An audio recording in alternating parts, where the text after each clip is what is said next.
Entonces, con las corrientes del pensamiento sociológico latinoamericano que se trabajaron, luego pues de una pequeña introducción a los conceptos y demás para contextualizar un tema.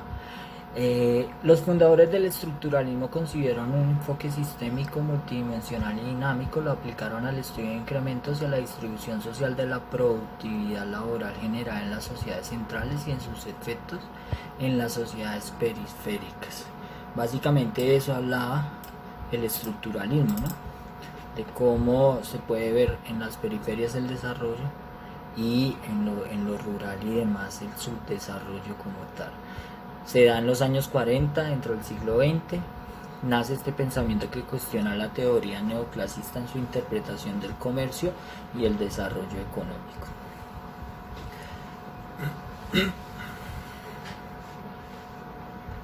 Teoría de la dependencia.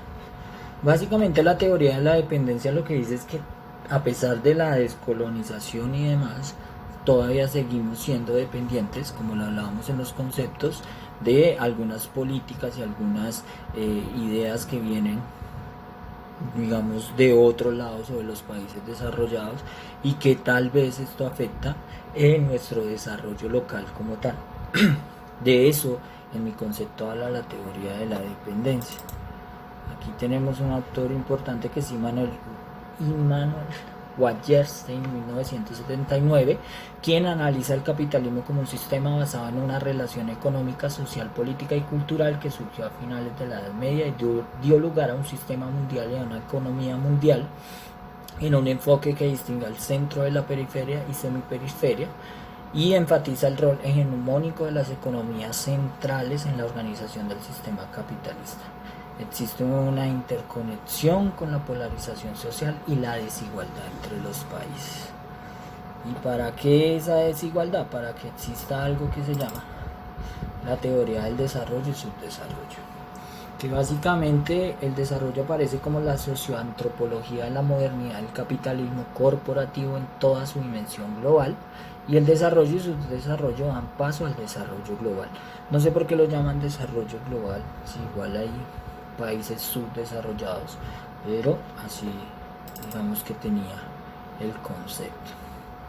Aquí tenemos a Osvaldo Sucre, uno de los principales exponentes del desarrollo y subdesarrollo, y para mí básicamente el desarrollo y subdesarrollo es que mientras unos países crecen económica, política, socialmente, otros están bajando sus estadísticas de desarrollo, que serían los países subdesarrollados. Teoría de la liberación, pues básicamente habla de los temas religiosos y demás. Es una corriente cristiana integrada por varias vertientes católicas, protestantes, nacida en América Latina tras la aparición de las comunidades eclesiales con base en el Concilio Vaticano. Digamos que abogan por los pobres, por la igualdad social y demás. Tienen algunos conceptos diferenciados con el catolicismo, pero básicamente tienen similitud en mi concepto.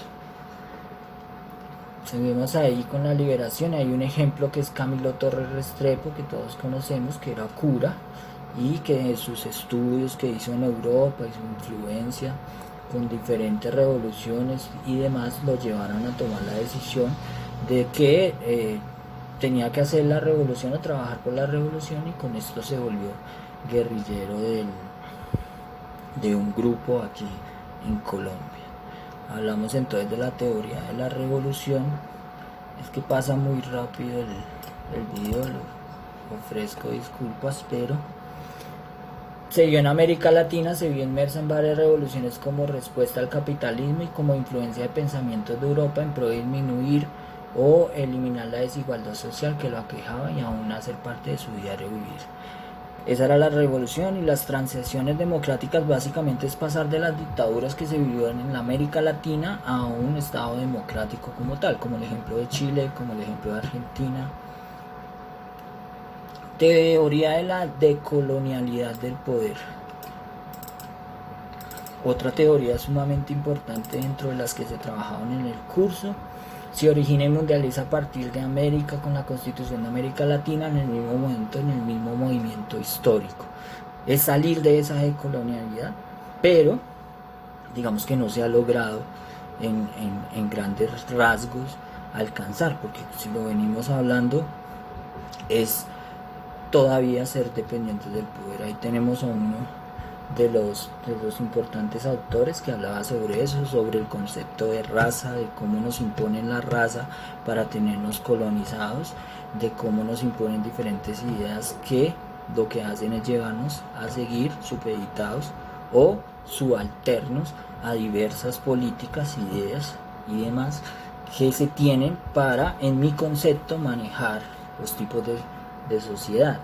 Por eso esa teoría también de la subalternidad va de la mano con la de colonialidad, porque es el ser subalterno a diferentes políticas, como lo hemos venido diciendo, económicas, políticas y sociales, que agravan las dificultades que se tienen dentro del territorio latinoamericano, pero que generan ese desarrollo a los demás países. De los estudios culturales, básicamente decir que es esos cambios que se pueden generar dentro de la cultura y que consigo traen también diversos cambios dentro de la sociedad como tal.